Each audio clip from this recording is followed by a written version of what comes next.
Bismillahirrahmanirrahim. Assalamualaikum warahmatullahi wabarakatuh.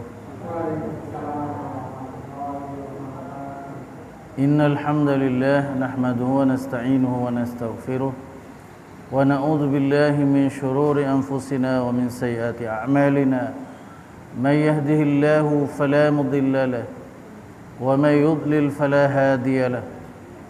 أشهد أن لا إله إلا الله وحده لا شريك له وأشهد أن محمدا عبده ورسوله لا نبي بعده اللهم صل على محمد وعلى آله وأصحابه ومن تبعه ومن والاه أما بعد قال الله تعالى في القرآن الكريم أعوذ بالله من الشيطان الرجيم يا أيها الذين آمنوا اتقوا الله وقولوا قولا سديدا يصلح لكم أعمالكم ويغفر لكم ذنوبكم ومن يطع الله ورسوله فقد فاز فوزا عظيما وقال رسول الله صلى الله عليه وسلم فإن أحسن الحديث كتاب الله وخير الهدي هدي محمد صلى الله عليه وسلم وشر الأمور محدثاتها وكل محدثة بدعة وكل بدعة ضلالة وكل ضلالة في النار.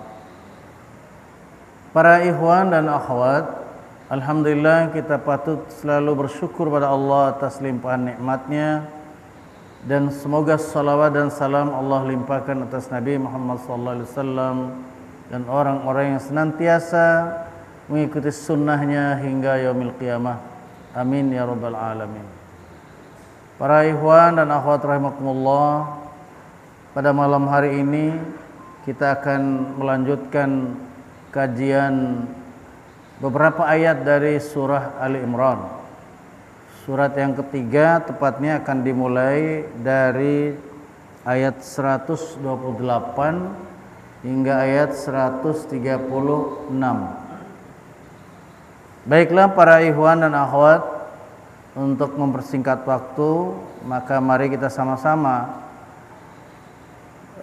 memperhatikan, ya, menyimak dengan seksama apa-apa yang menjadi kandungan daripada ayat Allah yang tadi sudah dibacakan oleh ikhwan kita. A'udzu billahi minasyaitonir rajim. Laisa laka minal amri syai'un aw yatuba 'alaihim aw yu'adzibahum fa innahum zalimun. Ayat ke-128. Ayat-ayat ini para ikhwan dan akhwat masih terkait dengan Perang Badar Al-Kubra. Di dalam riwayat Imam Al-Bukhari bahwa Rasulullah SAW dikala itu berdoa kepada Allah SWT, semoga sebagian pembesar-pembesar musyrikin diselamatkan supaya bisa menerima hidayah al-Islam. Sebagian lagi bisa diadab, ya, disiksa melalui tangan-tangan kaum muslimin. Itu doa Rasulullah SAW. Jadi tidak semuanya akan mati terbunuh. Beliau berharap agar sebagian mereka itu bisa hidup dan mereka bisa memperkuat, ya, muslimin ketika mereka sudah mendapatkan hidayah. Karena kita tahu bahwasanya dalam perang Badar itu ada 70 yang sudah meninggal, yang sudah mati, orang musyrikin, tokoh-tokohnya. Dan 70 lagi sudah ditawan. Maka sebagai jawaban Allah SWT atas ayat itu, sebagaimana yang dibaca tadi, yang artinya laisa laka minal amri syai'un aw yatuba alaihim aw yu'adzibahum. Tidak ada urusan bagi kamu wahai Rasul, wahai Muhammad, perihal mereka, perihal orang-orang musyrikin itu. Apakah mereka akan diterima oleh Allah tobat mereka, atau mereka akan diazab atau disiksa mereka itu oleh Allah Subhanahu wa taala? Fa innahum zalimun, karena sesungguhnya mereka itu orang-orang yang zalim. Jadi dari sabab nuzul ini para ikhwan akhwat dapat difahami bagaimana Rasulullah SAW secara manusiawi ya tidak punya apa istilahnya dendam yang terlalu dalam. Padahal sudah diusir dari kampung halaman, kemudian masih disusul dengan peperangan, disusul oleh kaum Quraisy ke negeri yang jauhnya ratusan kilometer dari Makkah itu. Kalau sekiranya hati orang biasa ya yang menyimpan dendam, sudah habis semua sudah. Nah itu maksudnya. Akan tapi yang punya urusan ini pada dasarnya semuanya adalah Allah SWT. Jadi tidak bisa diatur oleh pemikiran manusia hatta seorang Rasul kekasih Allah SWT. Maka kita masuk ayat yang ke-129.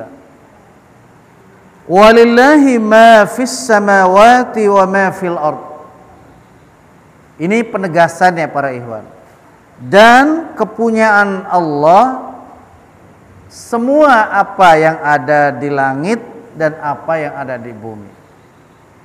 Ini menunjukkan bahwasanya Allah berkali-kali atau berulang kali memberikan pernyataan supaya diyakini dan diimani oleh segenap hambanya bahwa seluruh apa yang ada di langit dan bumi ini milik Allah.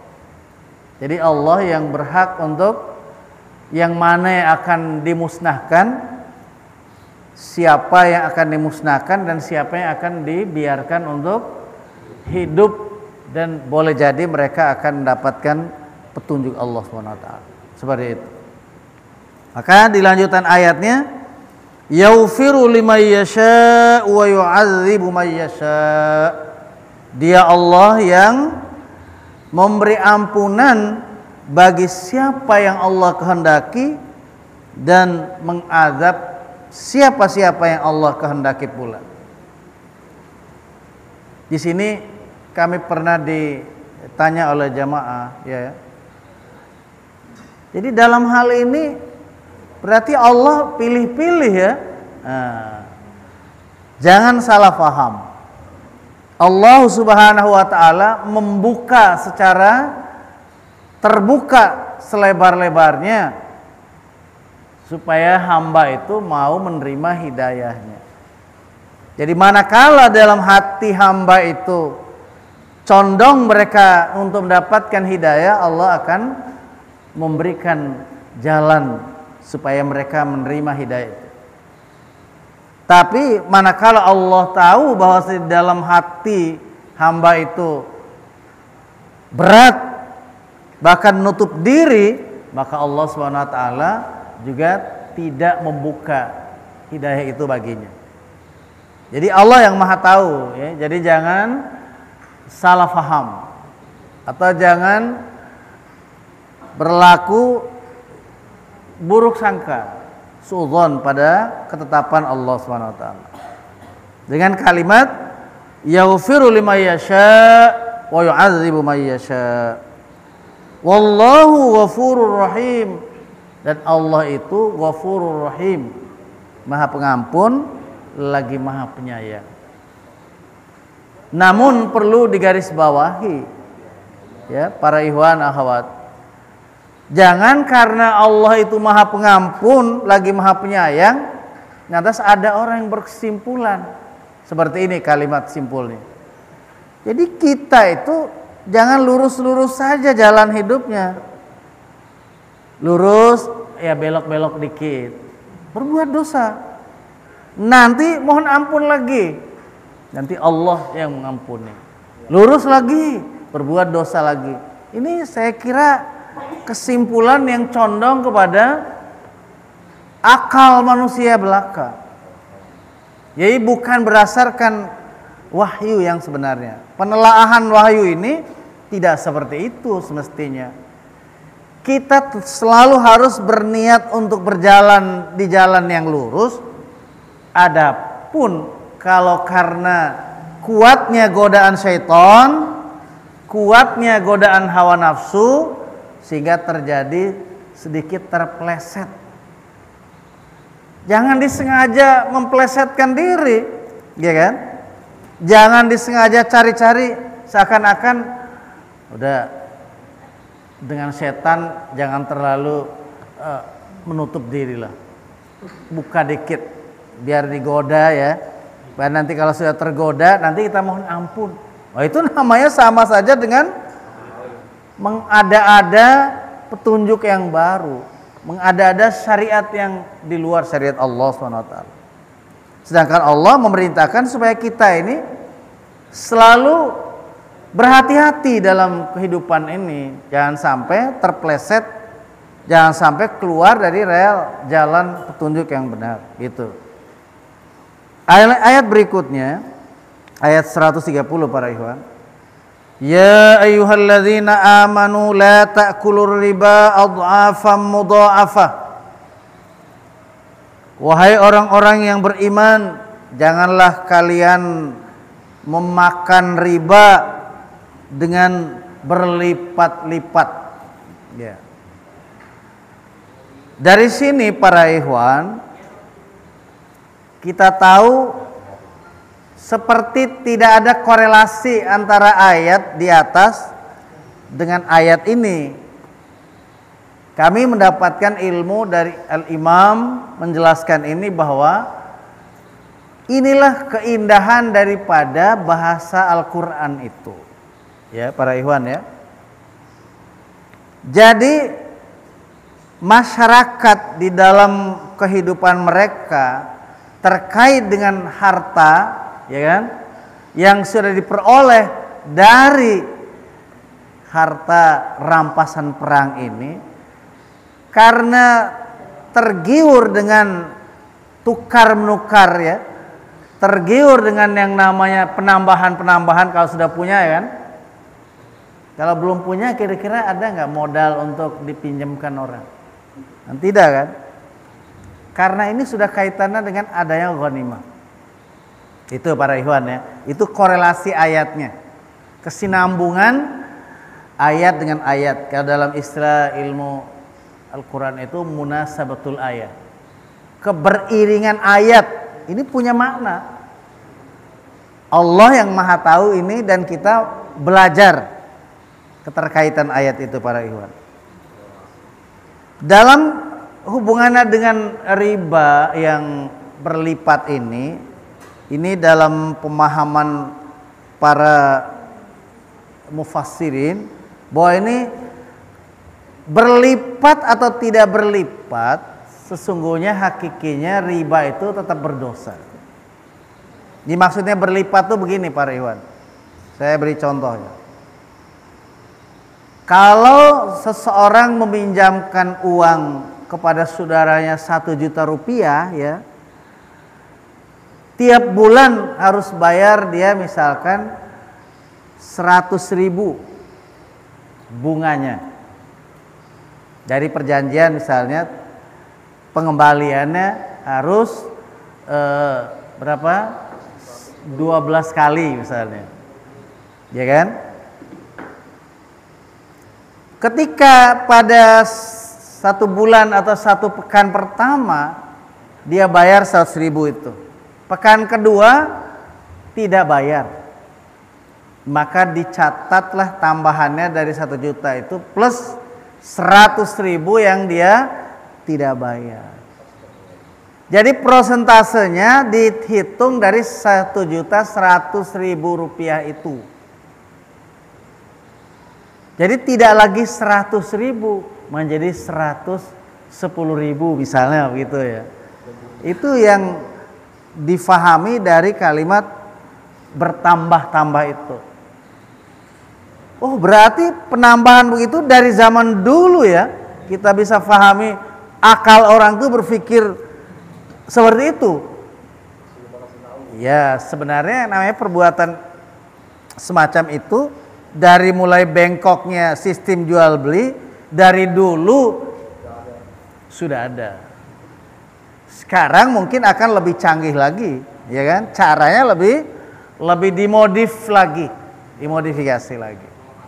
Gitu. Jadi sehingga orang merasa tidak riba padahal riba. Ya, ini nanti bab riba nanti akan dibahas lagi insyaallah.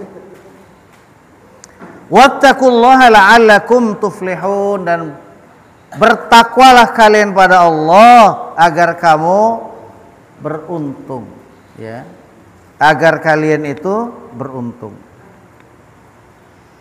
Jadi orang yang melakukan perbuatan riba itu selalu hidupnya rugi, tidak beruntung.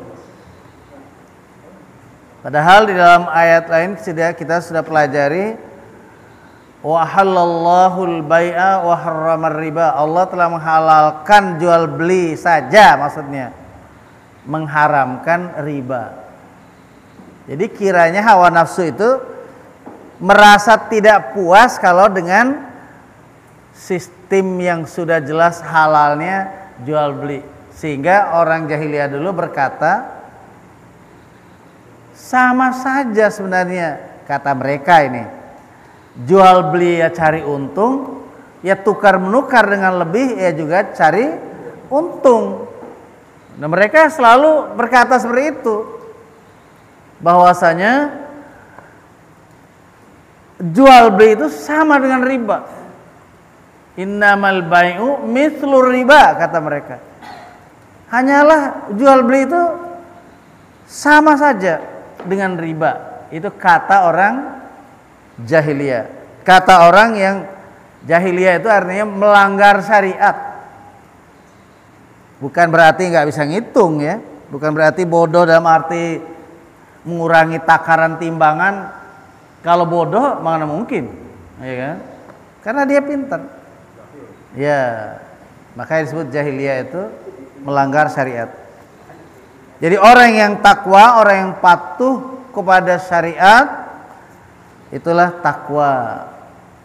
Orang yang mengikuti kebenaran dari Allah Subhanahu wa taala. Itulah mereka orang-orang yang takwa, supaya beruntung. Ayat yang 131. Wattaqun naral lati u'iddat lil kafirin. Dan jaga, pelihara diri kalian dari api neraka, yang api neraka itu diperuntukkan bagi orang-orang yang kafir. Jadi jangan sampai tersentuh api neraka akibat dari salah mengambil keputusan dalam hidup, salah mendefinisikan perbedaan antara jual beli tadi dengan yang namanya riba.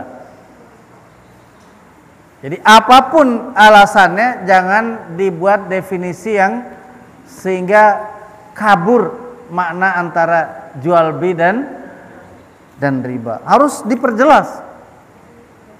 Ya. Kalau riba contohnya jelas, menukar barang yang sama seperti sebuah cincin 3 gram emas 24 karat ditukar dengan emas 24 karat cincin 3,5 gram. Kelebihan inilah yang namanya riba itu. Ya. Jangan diberi alasan ini kan modelnya berbeda ini. Nah, ini gambarnya bunga-bunga ini susah bikinnya. Ini gambarnya cuman ya kayak ya istilahnya dicolek-colek aja. Kelihatannya tidak punya kualitas misalnya. Nah, jangan. Ini ukurannya soal timbangan.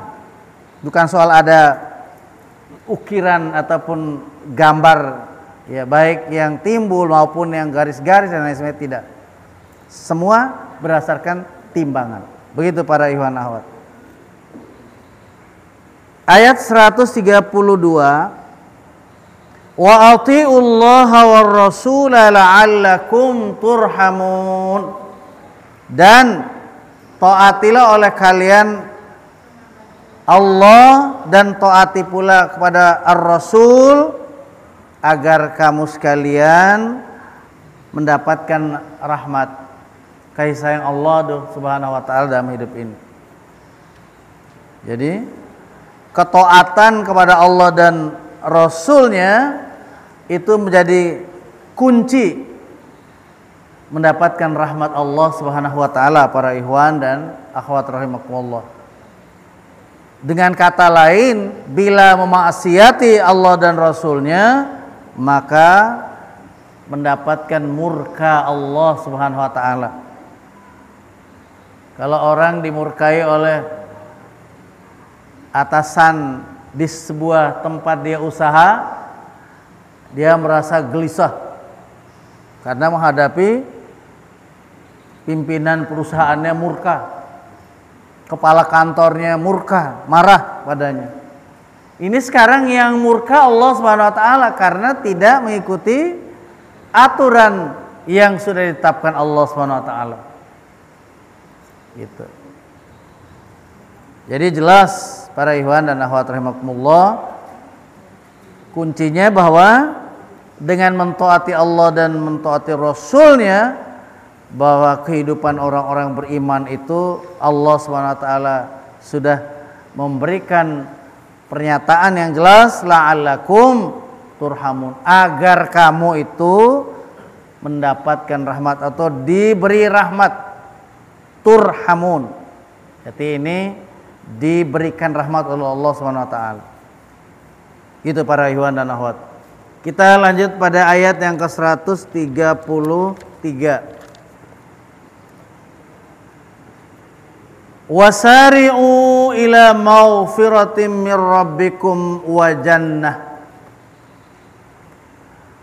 Kalau misalnya wakaf, kita baca Al-Qur'an ini, ayat ini, boleh wakaf di sini, tapi harus mundur lagi kalau mau mulai lagi. Mundur kepada wa jannah itu. Wa jannatin arduhas samawati wal ardu uiddat lil muttaqin. Jangan wakaf di wal ard, karena di situ ada adamul waqaf, ada larangan wakaf di situ ya para ikhwan akhwat ya. Ya. Karena terkait dengan qiraat itu juga ada terkait dengan tanafus juga ya. Tapi kalau baca biasa begini ya tidak apa-apa bertanafus, karena tidak ada kaitannya dengan qiraat ya para ikhwan ya. Kita perhatikan, wasari'u ila maghfiratin min rabbikum wa jannah, dan bersegeralah kalian semuanya, hai orang beriman maksudnya. Ya. Sari'u ya, perintah bersegera ini. Ila maghfiratin min rabbikum, kepada atau menuju ampunan dari Tuhanmu Allah Subhanahu wa taala, dan mendapatkan surga dari Allah Subhanahu wa taala dengan lafaz tunggal ya para ikhwan ya. Ya, lafaz tunggal jannah berarti satu surga, satu jannah. Yang jannah itu arduhas samawati wal ardu uiddat lil muttaqin, yang luasnya seluas langit dan bumi diperuntukkan bagi orang-orang yang bertakwa, muttaqin. Jadi makanya kalau wakaf tadi itu para ikhwan akhwat, jannah berbeda dengan di ayat yang nanti ayat 36 itu ada kalimat jannat, itu jamak ya, nanti insyaallah.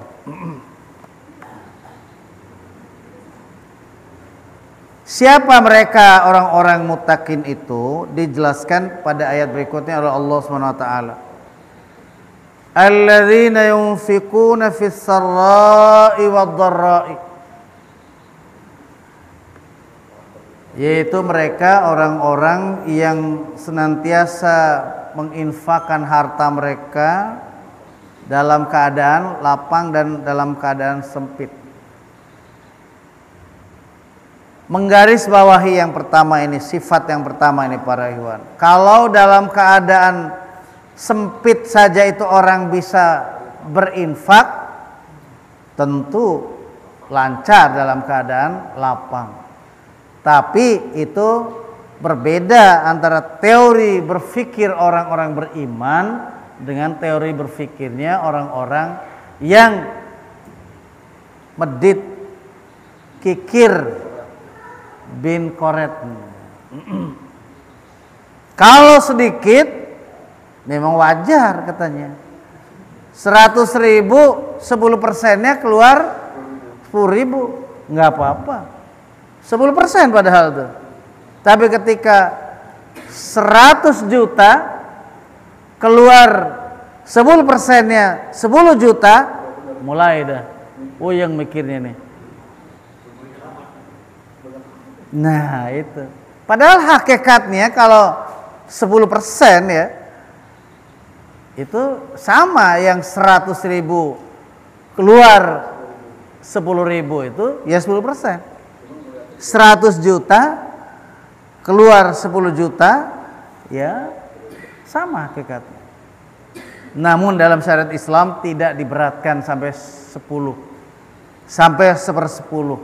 Yang ada 1/10 adalah dalam zakat terkait dengan pertanian, ya, terkait pertanian.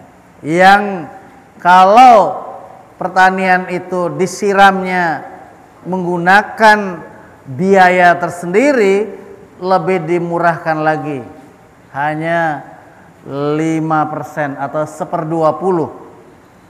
Tapi kalau yang mengandalkan tada hujan, maka itu yang 1/10 atau 10% para ikhwan akhwat. Itu. Namun yang berhubungan dengan sesuatu yang di luar itu, misalkan dari kita memperoleh pendapatan gaji ya, lalu terakumulasi di akhir tahun uang yang kita pegang setelah digunakan ya, dibelanjakan ya, masih ada orang bilang fresh money, uang segar kita terakumulasi selama setahun jangkanya. Jadi itu yang namanya haul ya, setara dengan 20 dinar uang emas atau 85 gram emas. Kalau misalkan 1 gram emas itu 1 juta rupiah, maka ketemu angka 85 juta rupiah para ikhwan, akhwat, ya ibu-ibu ya, itu. Jadi hanya 2,5%. Perbandingan seperti ini. Kalau kita punya uang 1 juta rupiah, keluar 25.000 rupiah. Kalau orang punya uang 100 juta rupiah, keluarnya 2,5 juta. Tapi semakin tinggi nanti, jangan lupa para ikhwan, ada ketakutan juga. Bagaimana kalau 25 miliar tuh punya orang, tidak jadi zakat? Sebab akan bisa dihitung secara realnya bahwa zakat itu 1/40. Ini kalau ada orang yang ngeluarin zakat 1 miliar, berarti dia punya 40 miliar. Nah, nanti khawatir dia kalau keluar 40 miliar, 1 miliar dari 40 miliar itu nanti akan diaudit. Saya nggak tahu siapa tim auditornya. Dari mana ini duit sebanyak ini? Akhirnya semakin banyak, semakin takut orang ngeluarin zakat. Tendensinya itu tadi. Beda kalau dari usaha kita dari bertani, kita punya kebun kelapa sawit sendiri 10 hektar misalnya. Dapat duit berapa tahun temu angka 40 miliar. Wajar keluar 1 miliar. Ya kan? Saya tidak tahu apakah kalau usaha sendiri itu ada tim auditornya. Saya tidak tahu itu.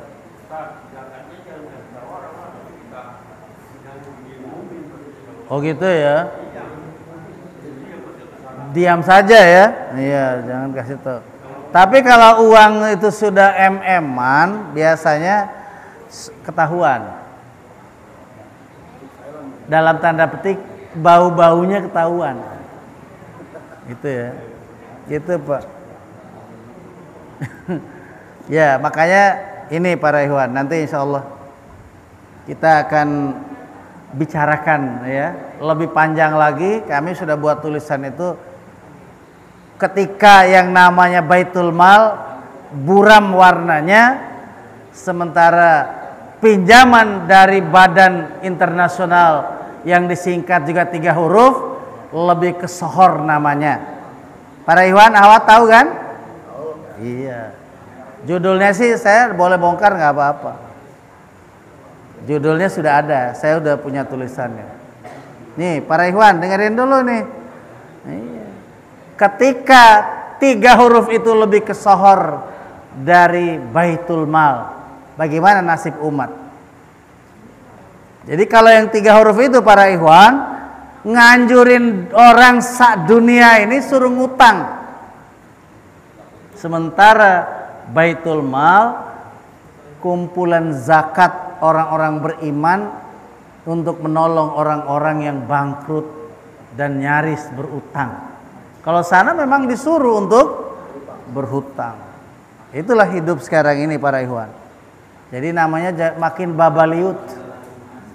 Makin pandai manusia, makin pintar manusia itu nipu orang, suruh berhutang mulu.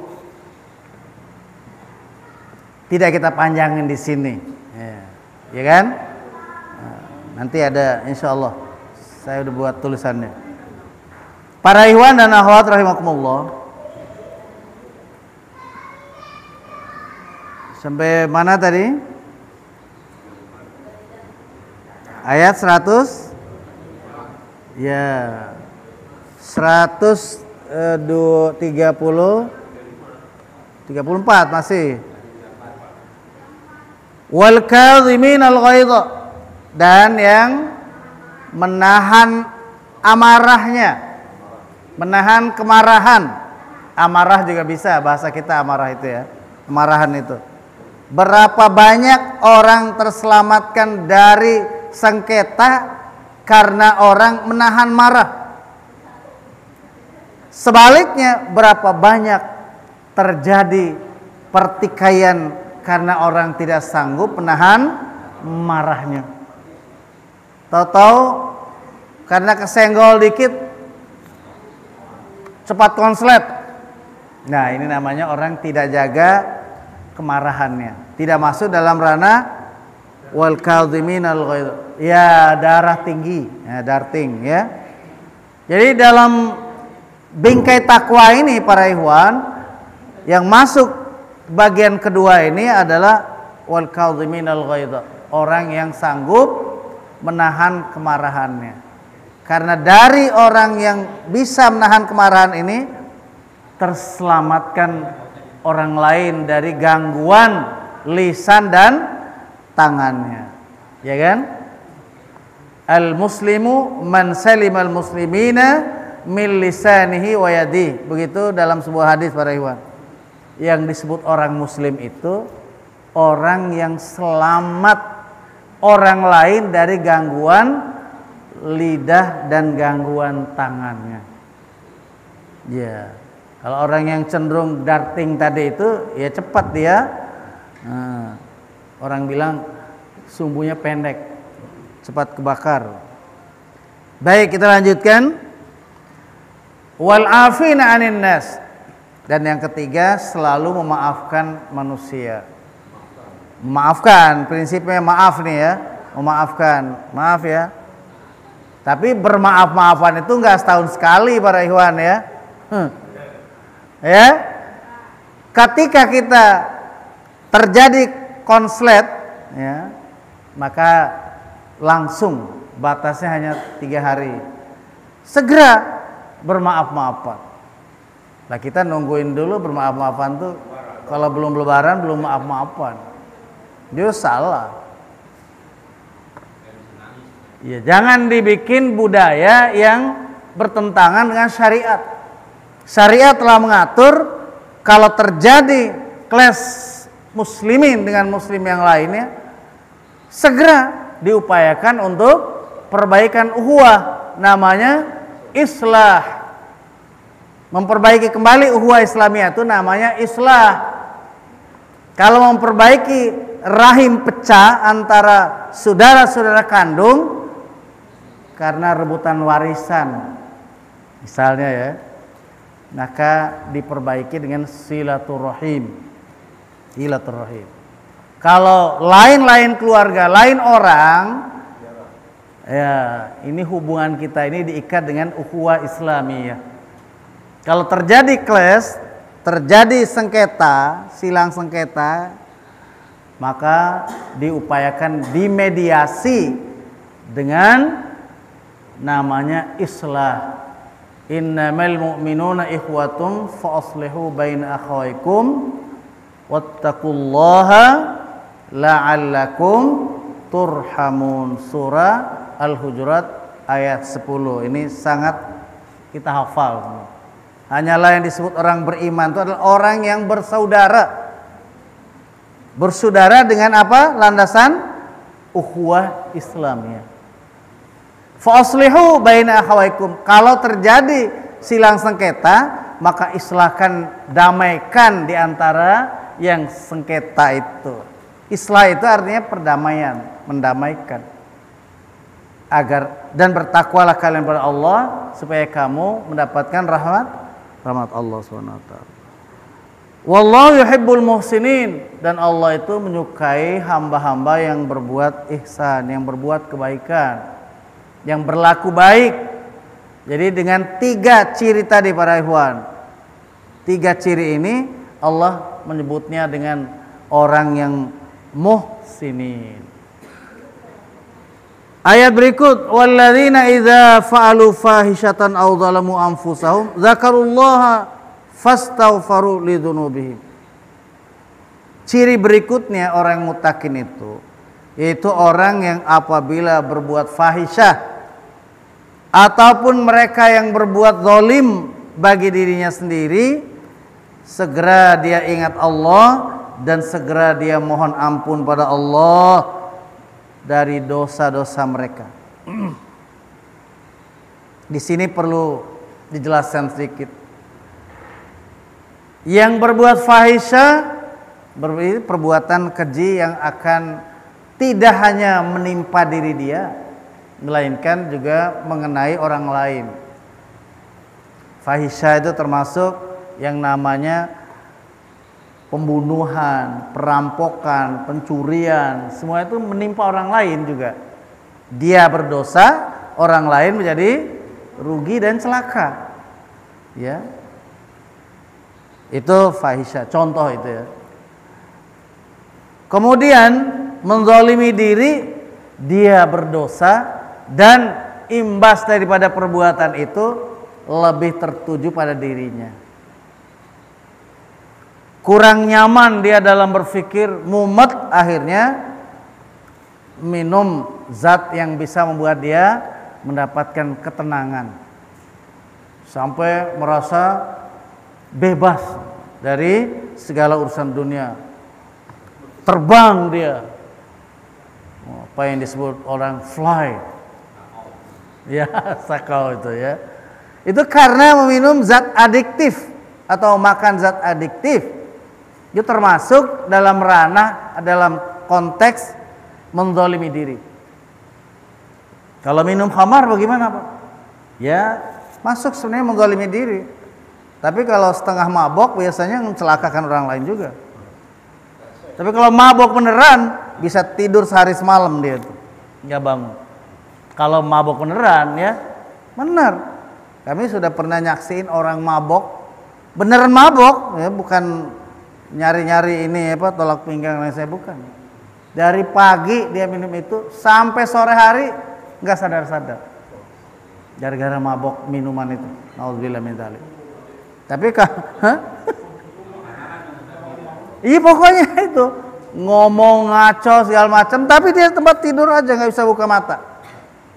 Tapi kalau masih bisa buka mata, masih bisa melototin orang jalan, gitu, masih setengah mabok gitu. Ya. Nah itu menzalimi diri semua itu sebenarnya. Tapi bisa berimbas juga untuk orang lain.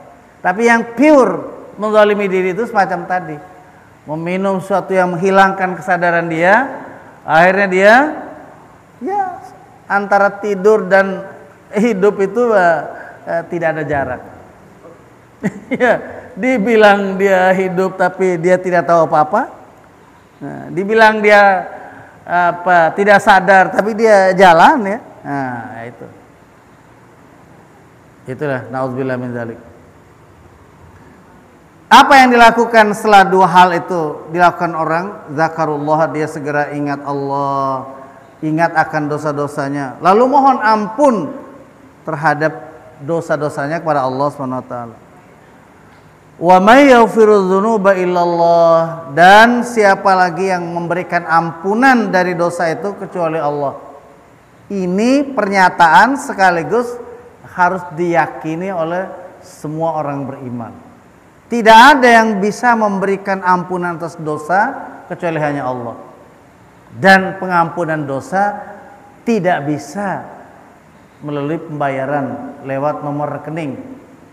Nggak bisa ya? Nggak bisa di apa namanya itu, kalau orang yang gimana nih sudah perpanjang berapa kali BPKB, pemutihan. Tidak bisa pakai pemutihan dengan undang-undang atau aturan, masih tidak. Harus langsung mohon ampun kepada Allah Subhanahu wa taala secara direct, secara langsung. Ya, bahasa sono dikit lah. Jadi tidak melewati ini itu dulu seperti anggapan sebagian orang yang menyesatkan. Pokoknya sampai keluar air mata darah kamu berdoa. Kalau nggak ngelewatin nama si guru itu nggak bakal diterima Allah. Minimal lemot katanya. Ada itu yang berani ngomong begitu tuh. Jadi kalau mau berdoa tuh lewatin dulu nama guru saya. Kata mereka itu. Saya kira ini pemahaman yang menyesatkan umat. Yang benar itu Allah SWT merintahkan langsung direct pada Allah SWT. Qala rabbukum ud'uni astajib lakum. Di dalam surat Al-Mu'min ayat 60, surat 40 ayat 60. Berfirman Tuhan Allah Subhanahu wa taala, Allah Subhanahu wa taala menyatakan secara tegas, ud'uni astajib lakum. Berdoalah kamu sekalian kepada aku, niscaya aku akan mengabulkan doamu itu. Jadi kenapa kita harus belok sana kemari? Allah Subhanahu wa taala yang sudah menyatakan seperti itu, tidak perlu kita cari susah, mohon saja pada Allah Subhanahu wa taala. Walam yusirru ala ma fa'alu wa hum ya'lamun, dan sifatnya yang terakhir, mereka tidak akan berbuat lagi dosa yang sama sementara dia sudah tahu bahwa perbuatan itu perbuatan dosa. Semula orang tidak tahu kalau darah itu dibekukan, diiris-iris, digoreng layaknya seperti makanan, katanya tambah darah. Sebelum ngaji, sebelum tahu ilmunya, dia lakonin. Saya tahu bahwa darah baik masih dalam keadaan encer, ya, ataupun sudah dikentalkan, ya, diolah dengan berbagai masakan, tetap saja haram. Ya, dia meninggalkan itu setelah dia sudah tahu. Daging babi haram, mau babi yang liar ke sawah-sawah atau babi yang masih ada di hutan, ya sama saja. Babi-babi juga namanya. Tetap itu al-khinzir itu, ya itu maksudnya. Mau yang sudah turun cari makan di sawah-sawah ataupun yang masih di hutan tempat asli mereka, ya kan? Ya, kalau itu mah khayalan itu, babi ngepet itu, khayalan orang, ya kan? Tidak benar-benar ada itu, hanya istilah saja babi ngepet itu, iya kan? Katanya orang bisa berubah jadi babi untuk nyari uang haram. Itu sama seperti ya dongeng-dongeng yang lainnya lah, untuk nipu orang saja. Baik, kita lanjutkan ayat yang terakhir. Ulaika jazaohum maghfiratum mir rabbihim wa jannat. Mereka itulah yang mendapatkan balasan berupa ampunan, ya, dari Tuhan mereka Allah Subhanahu wa taala, sebagaimana pada ayat yang ke-133 tadi, ya, perintah Allah suruh meraih ampunan itu. Kemudian di berikutnya wajannat, dan surga-surga. Kalau di 133 itu para ikhwan jannah saja. Kalau ini jamak. Karena sudah banyak, ya kan? Banyak yang melakukan perbuatan yang seperti tadi sudah dibeberkan di atas untuk mendapatkan surga-surga itu, ya kan? Yang di situ dijelaskan tajri min tahtihal anhar, mengalir dari bawah surga-surga itu, yaitu sungai-sungai. Sungainya bermacam-macam. Ada sungai Laban, sungai susu, ada sungai yang madu, ada sungai yang zanjabila, artinya sari jahe, ya, bukan nyari jahe yang di iklan, bukan. Tapi ini memang sari jahe, memang zanjabila itu udah sepakat para ulama artinya jahe, ya. Tentu tidak seperti rasa jahe yang sekarang ini, tidak. Tentu lebih nikmat lagi. Dan segala macam yang mengalir sudah tidak lagi seperti sungai atau kali-kali kita yang sekarang ini keruh dan cenderung kotor, ya. Sejernih apapun sungai di dunia, tiada banding, tiada tanding dengan yang disediakan Allah. Tajri min tahtihal anhar ini. Kemudian khalidina fiha, lebih dari itu mereka kekal di dalamnya. Semoga kita semuanya ada di dalamnya, amin ya rabbal alamin. Jadi khalidina fiha, jadi wajar kalau Allah perintahkan untuk dikumpulkan pahala kita ini sebanyak-banyaknya. Cari untuk diri kita, jangan mikirin untuk orang lain dulu. Ini berlomba-lomba berbuat baik, itu diri kita yang kita pikir. Jangan transfer pahala dikit-dikit, ada ini transfer pahala ke orang lain. Emang ente sudah cek itu di rekening pahalanya, ente sudah punya berapa pahalanya? Jadi kita ini harus meraih pahala sebanyak-banyaknya. Bayangin kalau di dunia orang ngumpulin berkarung-karung makanan semasjid ini, ya kalau hidupnya 10-20 tahun, 100 tahun, sehari di akhirat sama dengan 1000 tahun hitungan manusia di dunia. Diwajar kita diperintah Allah untuk sebanyak-banyaknya beramal yang soleh di dunia ini, beribadah, dan ibadah yang manisata itu memang perintahnya, tapi harus dilandasi dengan keikhlasan yang sungguh-sungguh para ikhwan supaya pahalanya besar. Jangan dibagi-bagi sehingga hilang, apalagi sampai kepada riya dan sum'an dan lain sebagainya, sehingga hapus. Kalau riya ya hapus, apalagi amal ibadah terus kita syirik, hapus, lenyap juga akan pahala kita. Nauzubillah min dzalik. Kemudian wa ni'ma ajrul amilin, betapa nikmat, betapa indahnya, betapa bagusnya pahala bagi mereka al-amilin, orang-orang yang telah berbuat di muka bumi ini. Jadi berbuat, beramal itu artinya berbuat sesuai dengan aturan syariat Allah SWT untuk mendapatkan pahala yang dibalas nanti dengan ganjaran berlipat-lipat ganda untuk dinikmati sepanjang kehidupan akhirat yang khalidina fiha, yang kekal di dalamnya. Di ayat lain disebutkan khalidina fiha abada, kekal di dalamnya, ditambah lagi dengan penguatannya dengan abadan, selama-lamanya. Semoga Allah SWT memudahkan kita untuk melakukan ibadah yang sesuai dengan syariat Islam, disunnahkan Nabi Muhammad SAW, dan berbuat amal yang sebanyak-banyak dan sebaik-baiknya, amal yang terbaik, supaya mendapatkan ridha Allah SWT. Alhamdulillah, demikianlah yang dapat kami sampaikan malam hari ini. Segala yang benar itu datang dari Allah SWT. Segala yang lebih dan kurangnya adalah dari diri kami dan dari hawa nafsu kami. Kami mohon ampun pada Allah SWT dan juga mohon maaf pada para ikhwan. Wassalamualaikum warahmatullahi wabarakatuh.